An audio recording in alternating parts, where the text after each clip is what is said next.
Давайте оперативно вопросы. Давайте первый канал российского телевидения. Начинаем.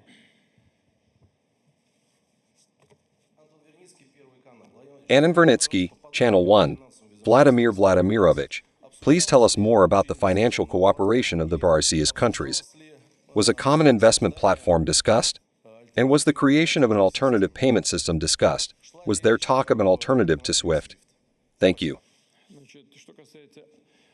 As for SWIFT and some alternatives, we have not created and are not creating any alternatives for anyone. But nevertheless, the issue is very important today, and one of the key problems is the problem of settlements. Therefore, we are following the path of using national currencies. This is well known.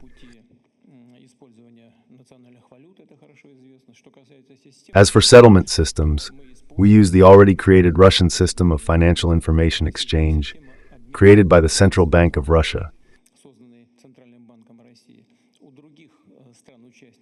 Other BRICS member countries also have their own systems. We will use them, we're already using them, and will develop this interaction.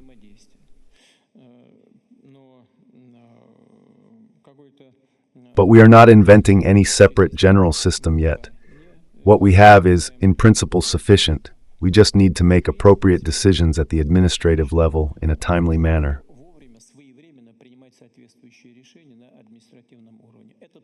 We have also discussed this with colleagues and will continue along this path. Идем дальше. Давайте вот этот вот сектор. Второй ряд, пожалуйста. Вот. Да. Hello, I Novosti, Ilya Yesov. Vladimir Vladimirovich. The forum in Kazan was the first summit for BRICS not as a group of 5 countries, but as a union with a broader geography. At the same time, talks about possible expansion continue, and your colleagues, including today, have repeatedly stated that they are ready to work more closely with BRICS. The format of a BRICS partner country was also worked out. In this regard, could you please share how work is progressing in this direction? And what was the main signal given by the Kazan summit on the further expansion of BRICS? Thank you.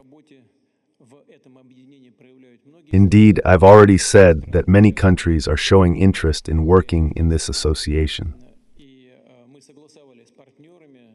35 countries participated in the events in Kazan, and we agreed with our partners that at the first stage, possible expansion, we will go along the path of agreeing on a list of partner countries. Such a list has been agreed upon. Some countries that participated in these events, yesterday's events, have submitted to us their proposals and requests for full-scale participation in the work of the BRICS Association. The situation will develop further as follows. We will send an invitation and proposal to future partner countries to participate in our work in this capacity, and upon receiving a positive response, we will announce who is on this list. It would simply be incorrect to do this now, before we receive a response, although almost all of these countries have made requests at one time. Дальше сектор. Я вижу второй ряд тоже. Известия, по-моему, да? Давайте. Good evening. Victor Sinyuk, Izvestia International Research Center. It is known that during your numerous bilateral meetings, the issue of the conflict in Ukraine was raised. Tell me, in what vein did you discuss what is happening in the SBO zone? How do you think the partners with whom you spoke are disposed towards this conflict? And did they talk about supporting our country? Everyone is determined to end the conflict as quickly as possible and preferably by peaceful means. You know that the People's Republic of China and Brazil have put forward an initiative at the General Assembly in New York. Many BRICS member countries support these initiatives, and we in turn are grateful to our partners for their attention to this conflict and for seeking ways to resolve it. Keir Simmons, NBC News. Mr. President, satellite images show that there are North Korean troops in Russia. What are they doing here? And isn't this a serious escalation of the war in Ukraine? Mr. President, There are also a few weeks left before the US elections. Russia is again being accused of interference, and it is said that you had private conversations with former President Trump. Did you have conversations with him, and what did you talk about?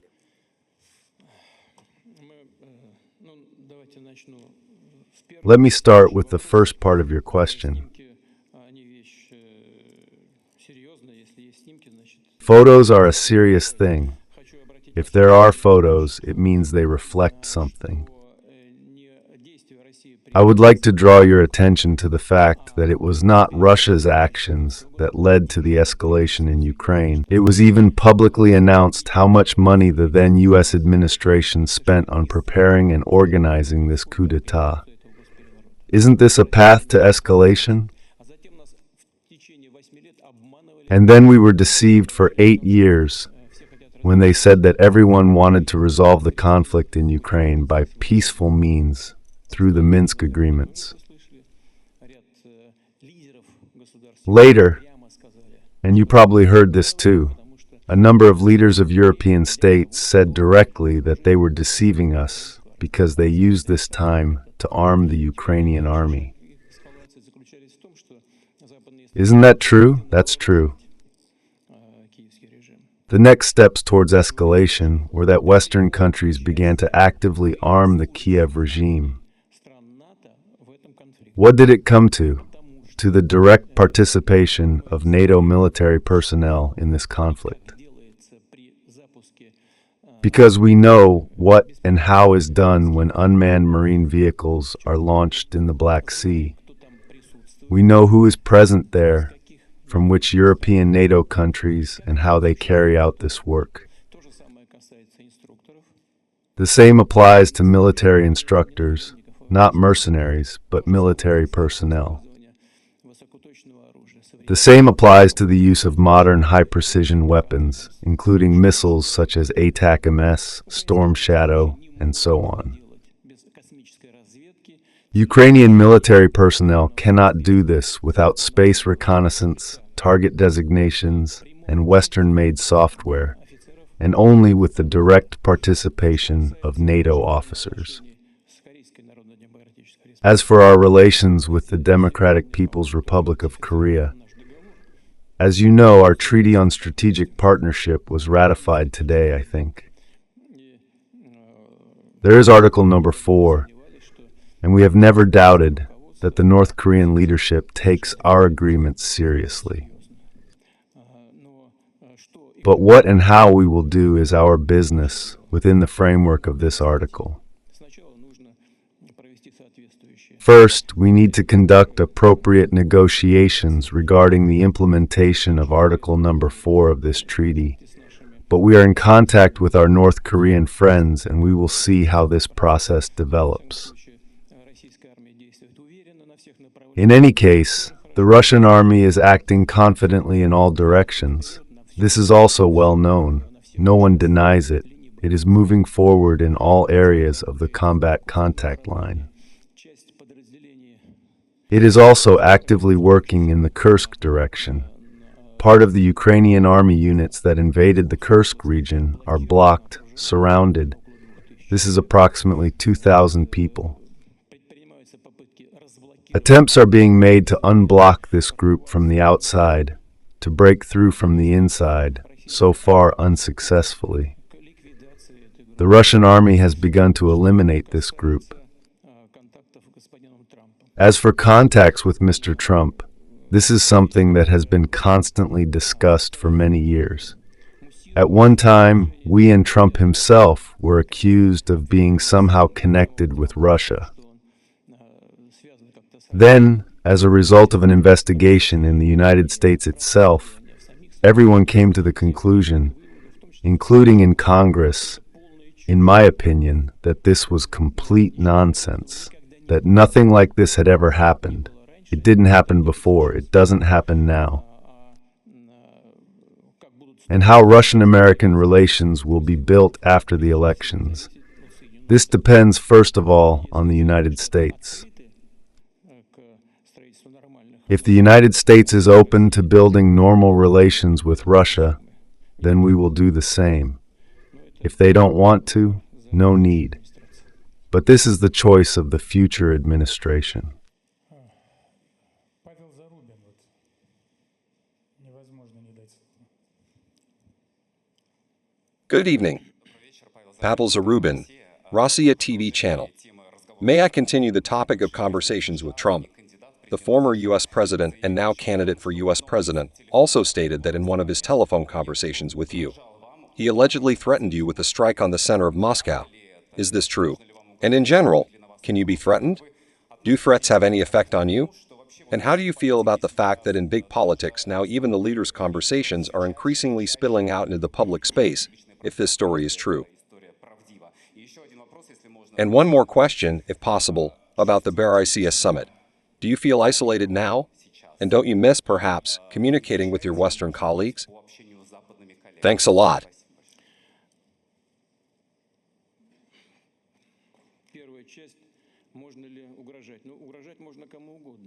The first part, is it possible to threaten?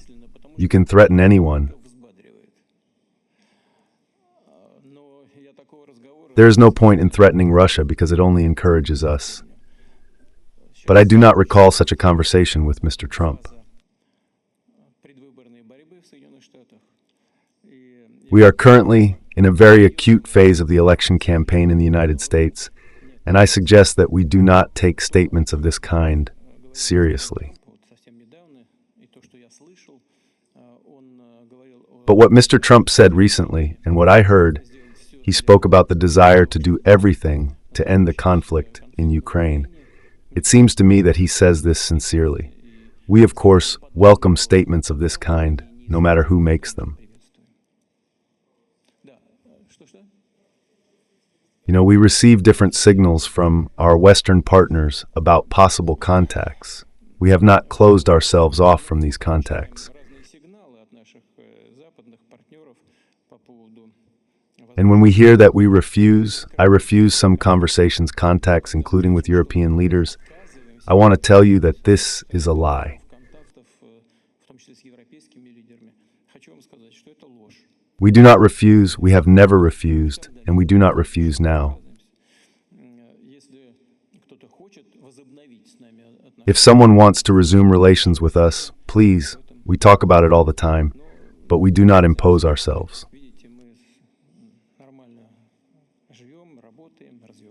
As you can see, we are living, working, and developing normally.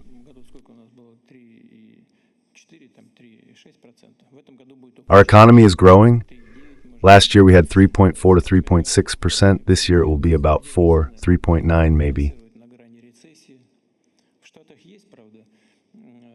The Eurozone economy is balancing on the brink of recession. In the States, however, there is growth. It will be a little over 3, I think somewhere around 3.1 to 3.2%. This is not bad actually, but still, there are enough problems there too, and a deficit in 3 key areas at once.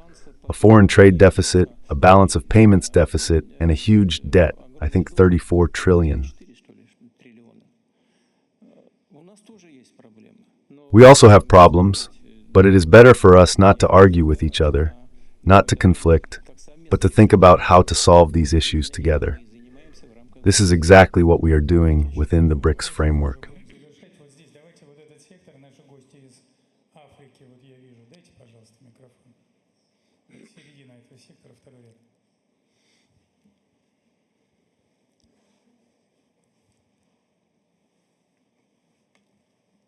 Merci, Monsieur le Président. Je ne sais pas si je peux m'exprimer en français. On peut traduire en anglais si c'est possible. У нас есть французский, да, перевод?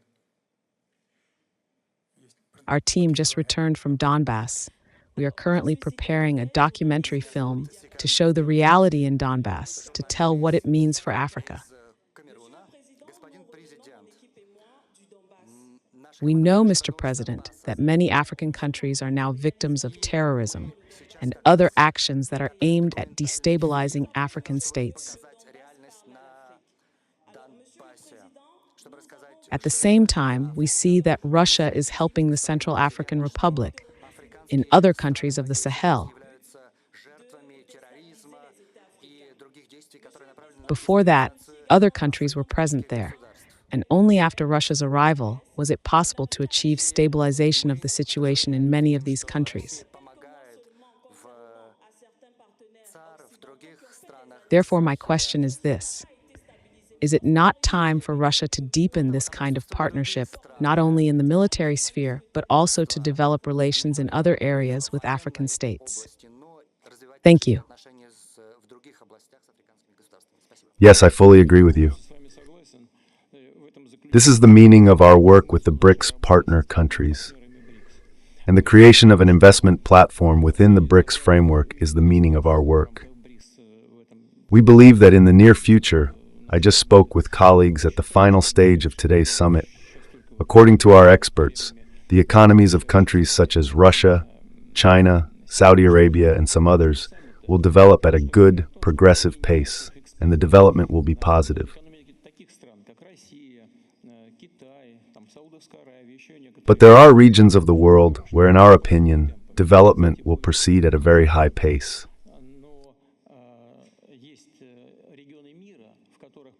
These are primarily the countries of South Asia and Africa. This is precisely why we have now, within the framework of BRICS, raised the issue of creating a new investment platform using modern electronic instruments. In order to create a system that could be, and this oddly enough can be achieved, inflation-free and create conditions for investment precisely in effectively rapidly developing markets in all regions of the world, including, first of all, in Africa.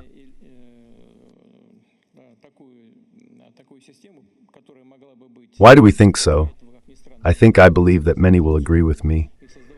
There are several reasons for this.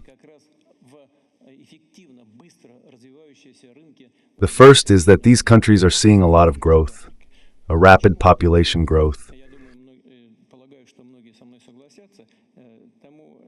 Yesterday, I spoke to the Prime Minister of India. There are 10 million more people there every year.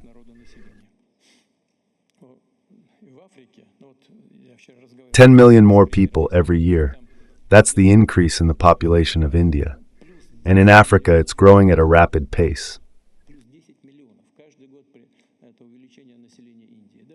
Secondly, in these regions of the world, there is still a low level of urbanization, but it will definitely increase, and people and countries will strive to catch up at an accelerated pace with the standard of living that exists in these countries, compared to, say, other regions of the world, including Europe.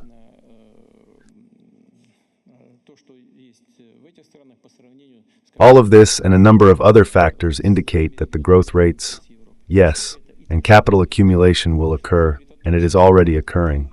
All of this indicates that special attention should be paid to these regions of the world.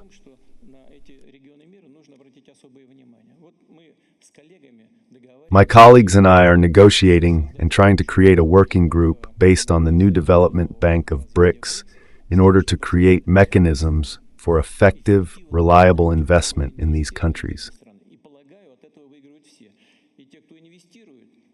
And I believe that everyone will benefit from this, both those who invest and those who receive these investments.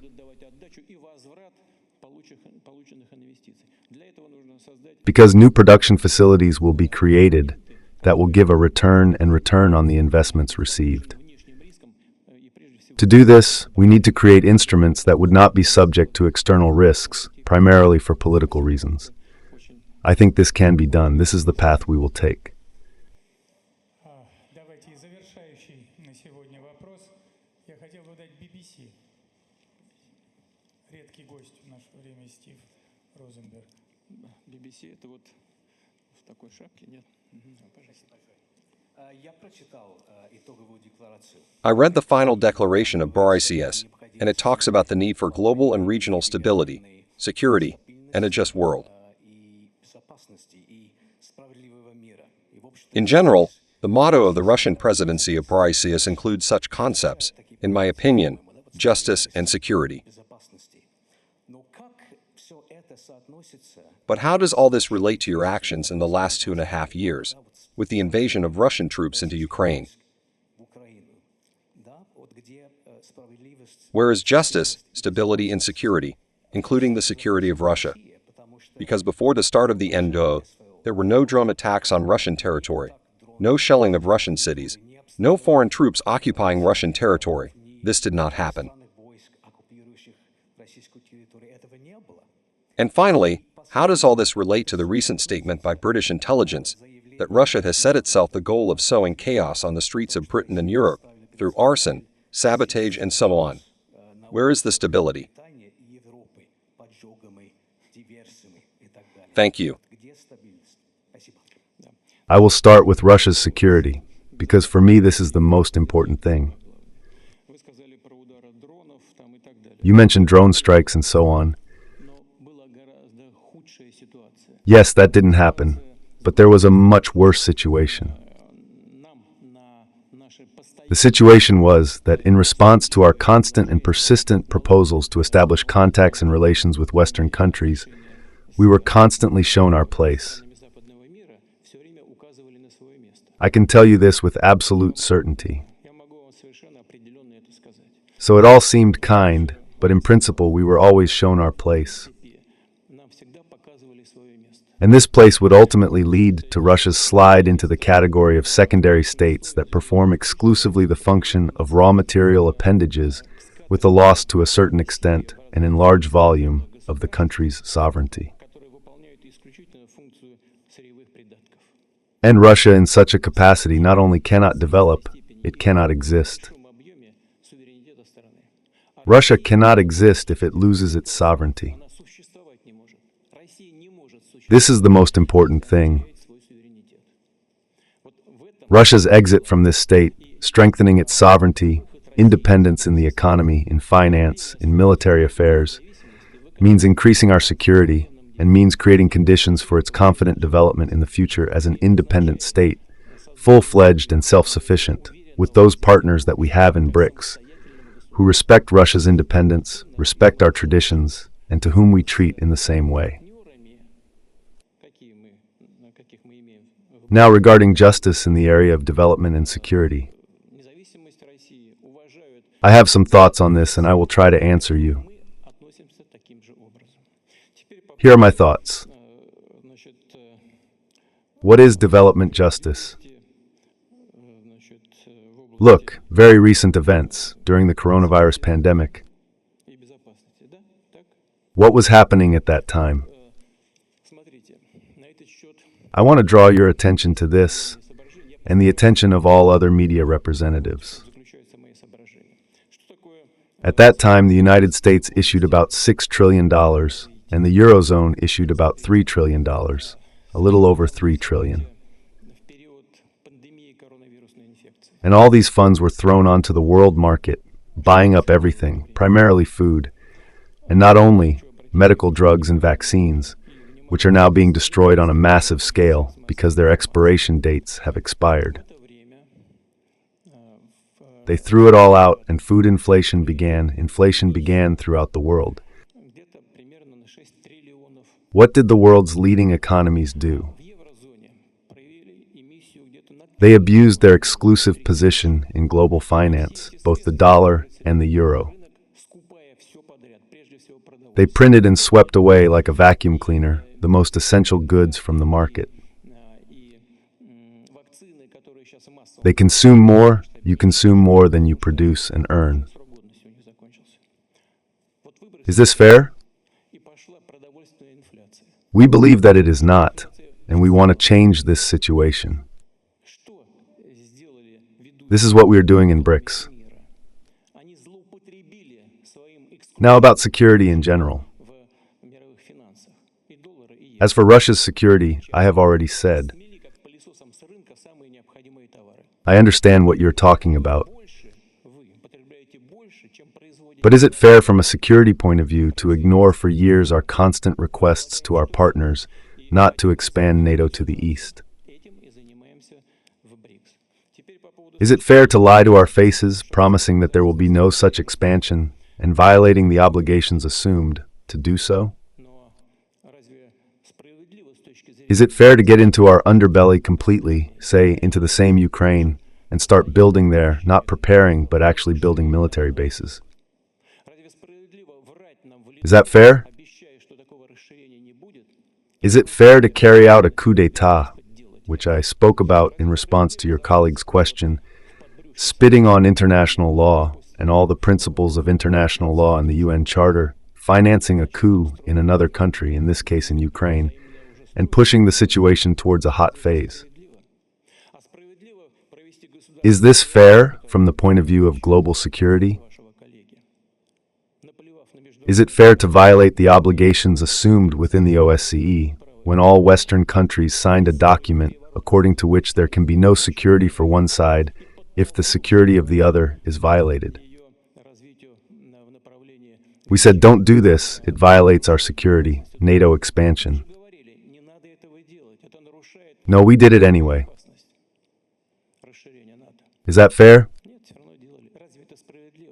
There is no justice here, and we want to change this situation, and we will achieve this. Last one again. Regarding the claim by British intelligence that Russia is sowing chaos on the streets of Britain, Listen to me. Thank you for reminding me about this part. Well, this is complete nonsense. You see, what is happening on the streets of some European cities is the result of the domestic policies of these countries. But you and I know, I have already said this, the European economy is balancing on the brink of recession, and the leading economies of the Eurozone are in recession, in fact. If there is some small growth, 0.5%, it will be due to the South, where there is no such serious production, due to real estate, the tourism industry, and so on. But are we to blame for this? What do we have to do with it? Western countries, European ones, just went and refused our energy resources. Well, we are not refusing. By the way, there is still one pipeline under the Baltic Sea, Nord Stream 2. What does it cost the German authorities? Just press a button and everything starts. But they do not do this for political reasons. And their most important partner, I don't know for what reasons, created conditions when an entire sector of the German economy is moving to the USA, because the authorities there create more complementary conditions for business. And primary energy resources there are 3 times cheaper, in my opinion, or even 4 times cheaper than in Europe. Different tax conditions, targeted actions. But what do we have to do with it? This causes a corresponding reaction because the living standards of people are falling. This is obvious. These are the statistics of the European countries themselves. But what do we have to do with it? What are you saying, really? This is, as we say, an attempt to shift the blame from the sick to the healthy and to avoid responsibility for wrong decisions in the economic sphere and in the sphere of domestic policy. In the economic sphere now, it seems to me for objective experts this is an obvious thing, but many in Europe and in other countries in the States have abused and are still trying to abuse the environmental agenda and the increase in temperature on the planet. They are running ahead without sufficient grounds in terms of technological development. They are closing everything that is connected with nuclear energy. They are closing everything that is connected with coal generation. It used to be, right? They are closing everything that is connected with hydrocarbons in general. Has anyone calculated? Will Africa be able to do without these types of hydrocarbons or not? No. African countries and some other countries in developing markets are being forced to use modern and perhaps even effective tools and technologies from the point of view of preserving the environment. But they cannot buy them. There is no money. Well, give them money then. And no one gives them money. But they are forcing tools. I believe that these are tools of neocolonialism when they bring these countries down and make them again depend on Western technologies and loans. The loans are given on terrible terms. The loans are impossible to repay. This is another tool of neocolonialism. Therefore, we must first of all look at the results of the Western countries' policies in the areas of economics, finance, and domestic policy. And people, of course, are afraid of the aggravation of the international situation connected with the escalation in various conflict zones, both in the Middle East and in Ukraine. But we are not the ones who are engaged in this escalation.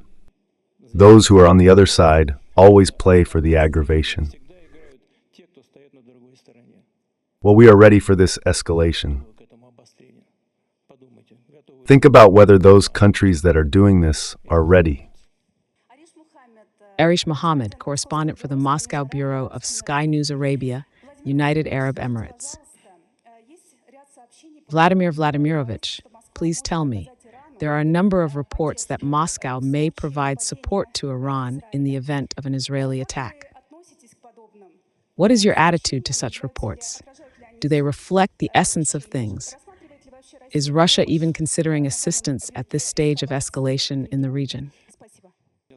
Firstly, we are very concerned about what is happening in the region.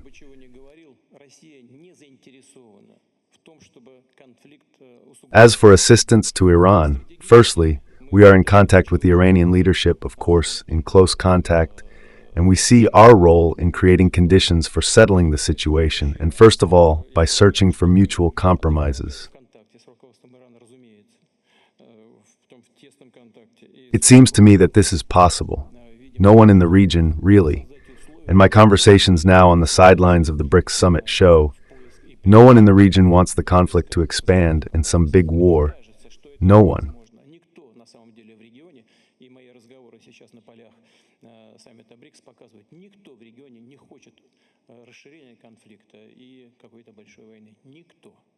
Dear Vladimir Vladimirovich, I am Tursumbek Akan. I came from Kyrgyzstan, the chairman of the Human Rights Organization of Kyrgyzstan, the coordinator of the Congress on Human Rights in Central Asia. I represent not only Kyrgyzstan, but also the public of the countries of Central Asia. First of all, I congratulate you on holding the BRICS summit at a high level. Like other people around the world, I do not envy you that you are the president of the Russian Federation. This is the heaviest burden, but no matter how hard it is, you bear it with honor. The West has wanted to separate Russia from the rest of the world for about 3 years, but today this goal has ended in complete fiasco. This is confirmed by the results of the BRICS summit, where your political and state position was supported by about 35 countries, and UN Secretary General Antonio Guterres and other international organizations came to this summit. Today, on Russian soil in Kazan, historical events took place, where the multipolar world has already gained the upper hand. The unipolar world led by the United States is gradually losing its significance, giving up its positions. At the meeting of the leaders of the BRICS Plus format, complex issues of the Middle East were discussed. Despite the UN resolution, Israel does not obey and openly ignores UN decisions, and even declared the UN Secretary General persona non grata. Then Iran launched a massive attack on Israel, and now Israel is announcing retaliatory actions. According to open sources, it is preparing to bomb Iran's oil and nuclear facilities. I have a question and a suggestion. The U.S. military is on duty in the Persian Gulf to help Israel. Should the BRICS member states under the Russian chairmanship prevent the unilateral domination of the U.S., Israel, and give a worthy response to their actions if they start a war against other states? Not only should the U.S. warships be on duty off the coast of the Persian Gulf, but at the same time Russian and other BRICS ships should be on duty to help Iran, Palestine, and Lebanon. Only then will the tyranny of the U.S. and Israel be stopped. And the second question, dear Vladimir Vladimirovich, the United States of America and the West are set to once again denigrate you, saying that Russian President Putin is refusing to negotiate. Before Zelensky's Swiss summit, you announced your demands, your conditions, but they did not agree. Have your demands remained in the same form? I believe you did not refuse to negotiate.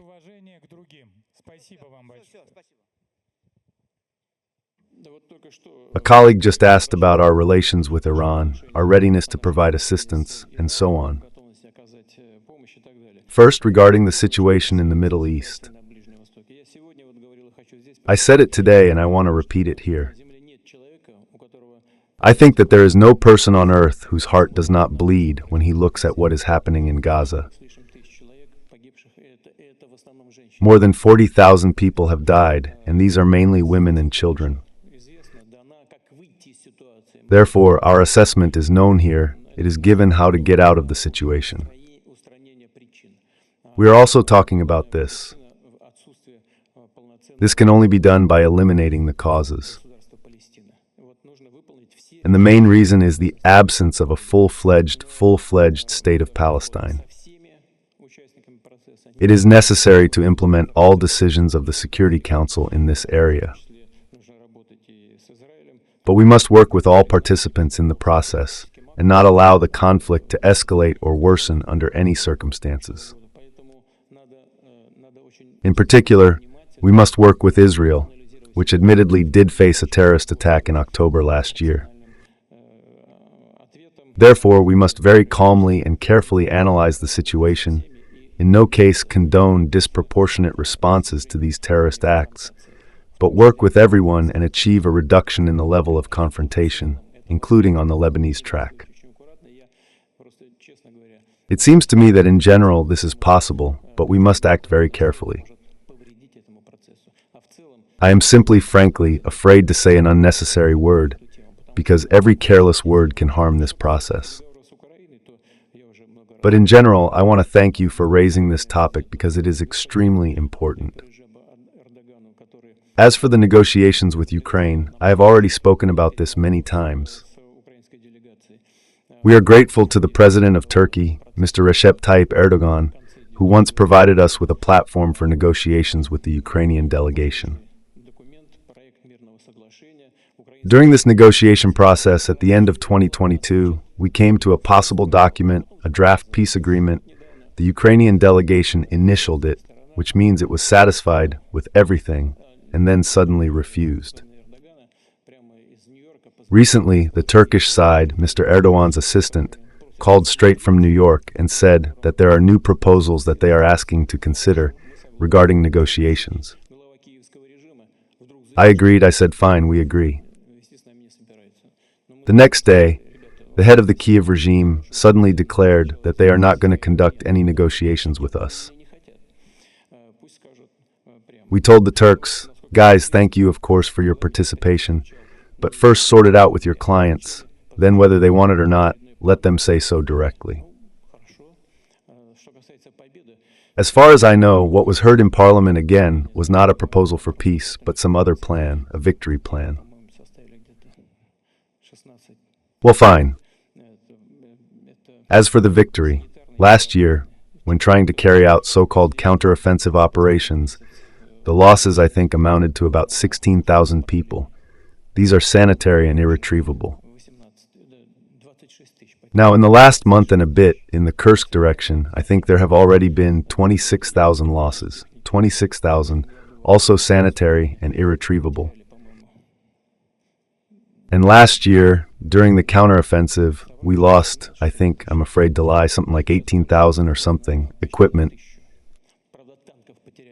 Now it's almost 1,000 more. True, we lost almost 100 fewer tanks. But it seems to me that they were simply used less because there are simply fewer of them in the Ukrainian army. But better than naming such figures, it would be better, of course, based on the realities and relying on what is happening on the ground, to sit down at the negotiating table and conduct these negotiations. But the leaders of the Kiev regime do not want to. Including, I think, because the beginning of peace negotiations would lead to the need to lift martial law, and immediately after that it would be necessary to hold presidential elections. Apparently, they are not ready yet. The ball is in their court. Tell me, what are you ready to do to end the war in Ukraine, and what are you not ready to do? Thank you. I just said, we are ready to consider any options for peace agreements based on the realities that are developing on the ground. And I am not ready for anything else.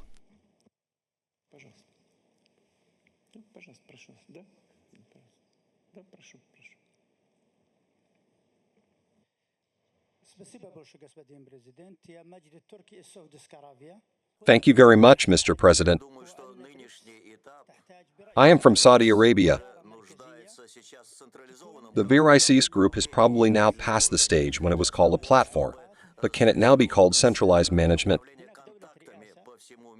I think that at the current stage, VRICS already needs some kind of centralized management or body in order to become a kind of center for managing contacts around the world. And for example, the country that chairs BRICS today, tomorrow may be replaced by another country that may be less effective in this regard. And the second point is that Russia would like to create such a mechanism for interaction with its partners. Can the central bank or the new bank that has been created interact with other banks in other countries, with similar banks? Therefore, now it is necessary to create funds that are related to mutual investments. And the last question, have you considered the issue of Saudi Arabia joining BRICS? Thank you.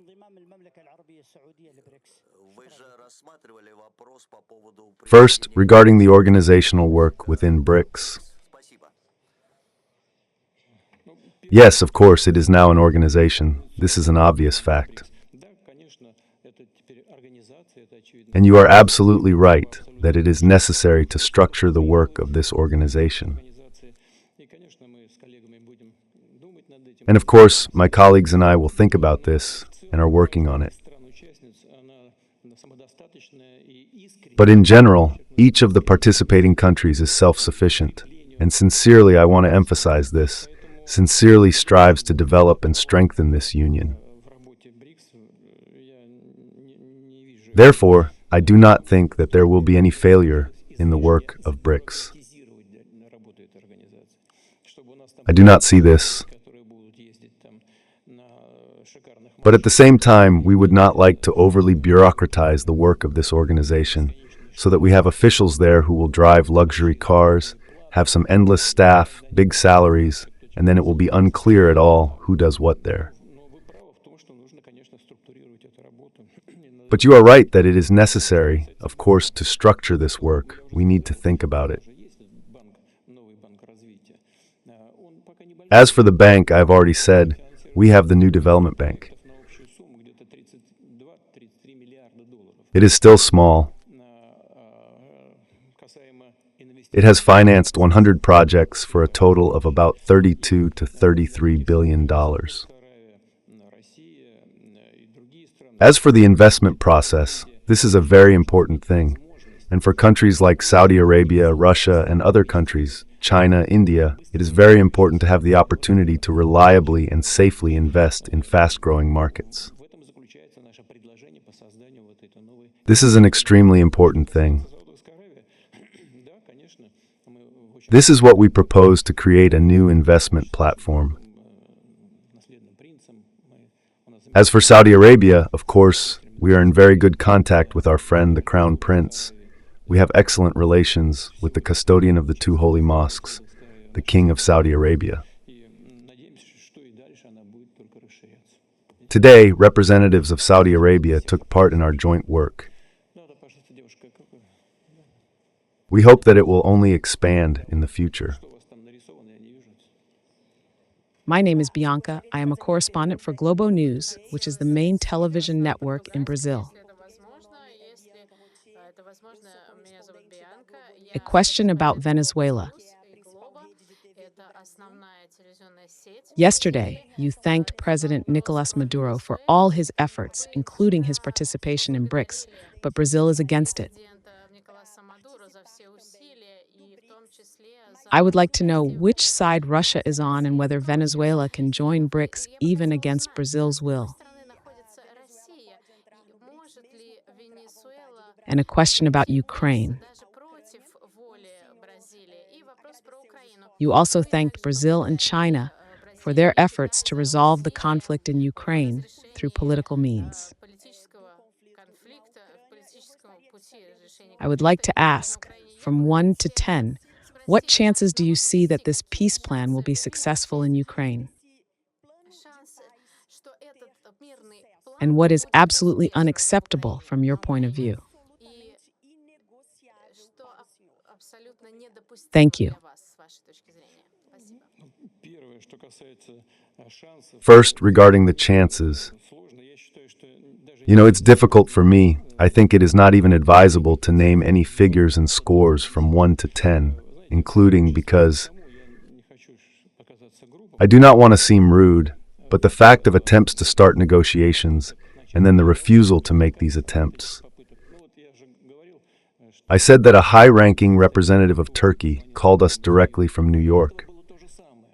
До этого тоже Турция. And before that, it was the same. Before that, Turkey also came forward with an initiative regarding the situation in the Black Sea to ensure safe freedom of navigation, to talk and conclude certain agreements and agreements regarding the safety of nuclear power facilities. Объектов атомной энергетики.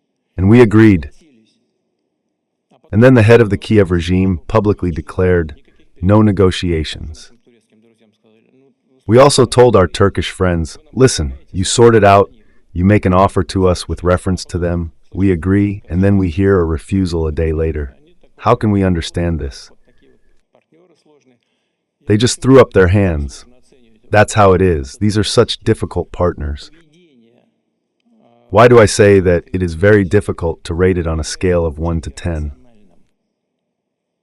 The behavior of the Ukrainian leadership today is very irrational. Я сейчас никаких других Believe me, I am speaking about what I know. считаю, что даже их провокации I will not give any other assessments now. с попытками вмешательства For example, I believe that even their provocations in the Kursk direction are connected with attempts to interfere in the domestic political situation and the election process in the United States. партии, что их вложение в Украину They want at all costs to show the current administration and the voters of the current administration, this party, that their investments in Ukraine were not in vain. интересы украинского народа. Поэтому At all costs and at any cost, including the cost of the lives of their soldiers. оценивать в каких-то баллах очень сложно. They work for them and not for the interests of the Ukrainian people. Therefore, it is very difficult, practically impossible, to rate them on any scale. В Венесуэле мы знаем, Now, regarding Brazil, Brazil's assessment of what is happening in Venezuela. не совпадают с We know these assessments, our position does not coincide with Brazil's on the issues of Venezuela. по телефону с вот I am talking about this openly. We talked about this on the phone the day before yesterday with the President of Brazil, with whom I have very good and I believe friendly relations. независимость, за свой суверенитет. Venezuela is fighting for its independence, for its sovereignty. Once, I remember the leader of the opposition, after the previous elections, came out to the square, raised his eyes to heaven and said that he considered himself president before God. Смешно. И тогда Funny. ждали эту ситуацию с And then we discussed this situation with the leadership of the United States. они же поддерживали. Well, they supported and still support the opposition, but modestly kept silent, smirked, and that's it. Ясно, что это нелепо, правда? It's clear that this is ridiculous, right? Глаза к небу поднять и объявить себя Any person can come out, raise their eyes to the sky, and declare themselves whoever they want, including the Pope. процедуры избирательные. But that doesn't happen. Выборы побеждаете. Мы считаем, что It shouldn't be that way. победил на выборах, победил честно. There are certain procedures of an electoral nature. Мы желаем успеха его правительству и Венесуэле. Go to the elections and win.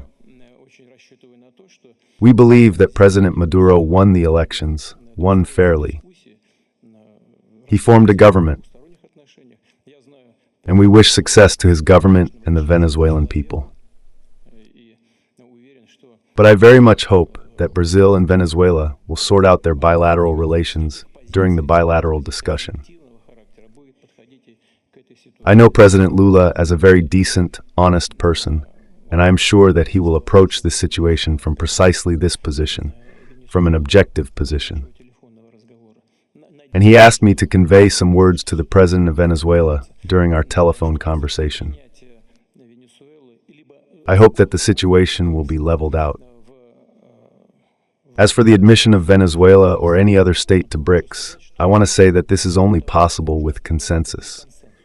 у нас существует правило. We have a rule that in order to accept any candidate into this organization, into the BRICS association, the consent of all participants of this association is required. Участников этого объединения. Without this, it is impossible to take such a step. Please don't be angry, but my colleagues are waiting for me at a bilateral meeting. I have a very difficult choice between discussing with you and going there. Sorry, please don't be angry with me. Thanks a lot.